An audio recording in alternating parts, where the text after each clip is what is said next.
Men are the gods who are on their way home to their source, which in turn is themselves.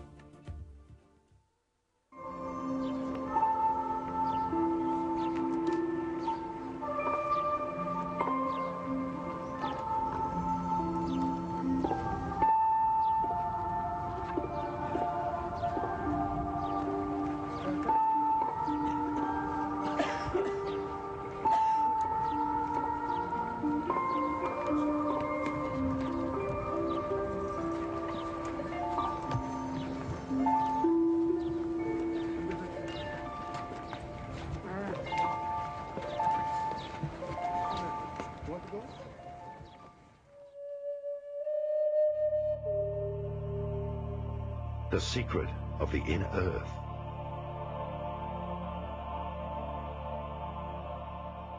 Like the human being, the planet itself also has dimensions.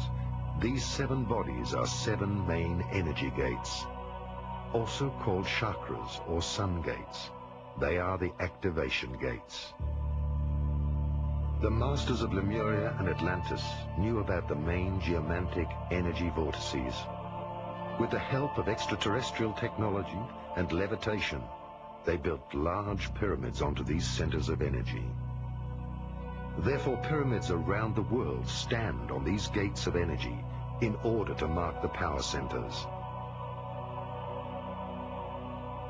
They are situated in the jungles of the Amazon, in the highlands of Mexico, on the ocean floors of the Atlantic and the Pacific, under the desert of Taklamakan, in China, and many other places on Earth. Many of these pyramids were built underground and will be discovered in the near future. Pyramids are the mirror of human evolution, with the 4 dimensions. God is the 5th dimension and exists beyond the pyramid. This is why the last stone of each 4-faced pyramid is missing. Hence, the stone of completion is the unification of man with the Creator in the 5th dimension. That is the reason why human beings have 5 fingers.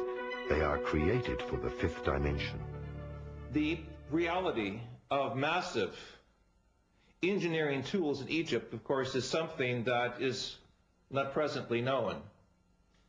The existence of huge interior structures with mathematical precision that range in size from some 20 centimeters for the air shafts to the massive chambers known as the King's and Queen's Chamber that require blocks of some 2 to 20 tons apiece, suggest a parent technology that is no longer known to our present Western society. When the documentary Mysteries of the Sphinx was being made, the engineers asked themselves, how could these massive blocks be moved into position? It was obvious from special consultants who were moving upwards of 200 tons that there was no present technology that could take these very large, massive blocks from the quarries and move them up some 480 feet above the surface of the earth unless there was a superior parent technology. In talking with specialists in hypersonic vibrations in New York and Chicago, it was suggested that a type of vibratory source, perhaps a quarter of a mile in length, would have to be necessary as some airborne platform that would require the vibratory mechanisms necessary to move these large blocks into place. Certainly, our use of certain sound techniques inside the chambers show that the Great Pyramid is a type of vibratory laser, and if it can be activated properly, in my interpretation, could allow us to understand how certain sound structures can move massive blocks of stone. The high priests used the pyramids as initiation temples because the energy inside the pyramids was so powerful that students or neophytes, through meditation, were carried into a different dimension of consciousness. The student, with his physical body and senses, was moved into a higher world. Thus he would perceive the spiritual world. Until this very day, another great secret remains. The pyramids were used as natural doors of dimension gates, as openings and doors leading to the inner earth. As much as there is an outer world, there is, because of polarity, an inner world. In other words, the earth is hollow. As things are on a small scale, so they are on a large scale. Hermes Trismegistos taught that everything in the universe is set up according to the same organizational plan. One could say that the Earth is like a huge atom, hollow inside, with a nucleus at the center which represents the inner sun. Just as we humans do not see the outer curve of the globe, one is not able to perceive the inner curve when entering Hypereia, the legendary lost crystal cities of Agharta.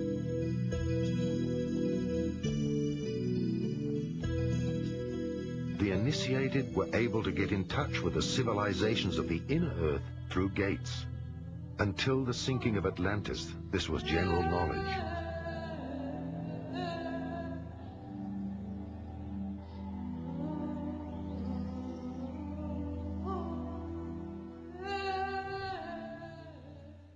Plato in his book, the Timaeus, speaks about an earlier civilization, a race of godlike beings, at least 9,000 years before the time of the peoples of Athens. He also speaks of how the great historian Solon refers to Egypt as a colony of Atlantis. It is clear from evidences we have recently made in Mesoamerica, specifically in Guatemala, with the ancient canal system that we have uncovered through remote sensing radar, that it was there in Central America where north and south tectonic plates meet, where there are great statues called the Atlans, that there was indeed some type of civilization that could be called Atlantean. Clearly the evidence is in Egypt of great structures beneath the sands of Giza, as well as the evidences of great structures beneath Gobi in the Far East, suggest that Atlantean models of higher intelligence were over the earth at a much earlier historic period, suggesting that Atlantis was a type of civilization rather than a specific place of people, technology, worship, and belief. Where is the entrance to the inner earth? My feeling is that these are openings several hundred kilometers wide, not more than that. One on the North Pole, one on the South Pole. They may exist in a different dimension.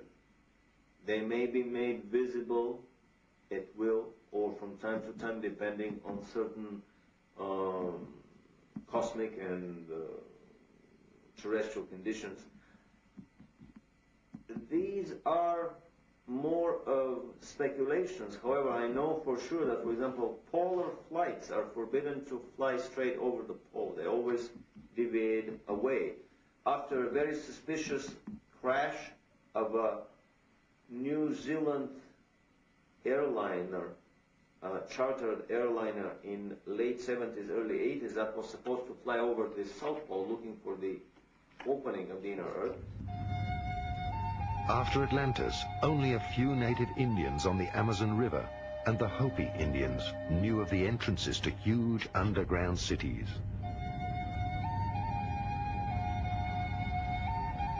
They reported that shortly before the cyclical end of humankind, the seed for the next humankind was brought to safety in the inner earth by beings, human beings with white and bluish skin and golden angelic hair, who traveled in flying saucers from the inner earth.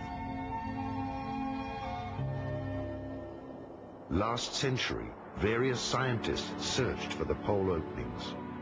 Accordingly, the South Pole is supposed to be the head chakra of the Earth and have an enormous pole opening. The North Pole would be the root chakra. During this century, two great efforts were made to find these pole openings and to make contact with the extraterrestrial races who built the underground cities within the Earth. The first expedition was led by Admiral Byrd before the Second World War. The second was carried out by the secret Thule organization, which pulled the strings behind the Nazis. Both expeditions were successful. Byrd discovered the pole openings during an expedition for the USA.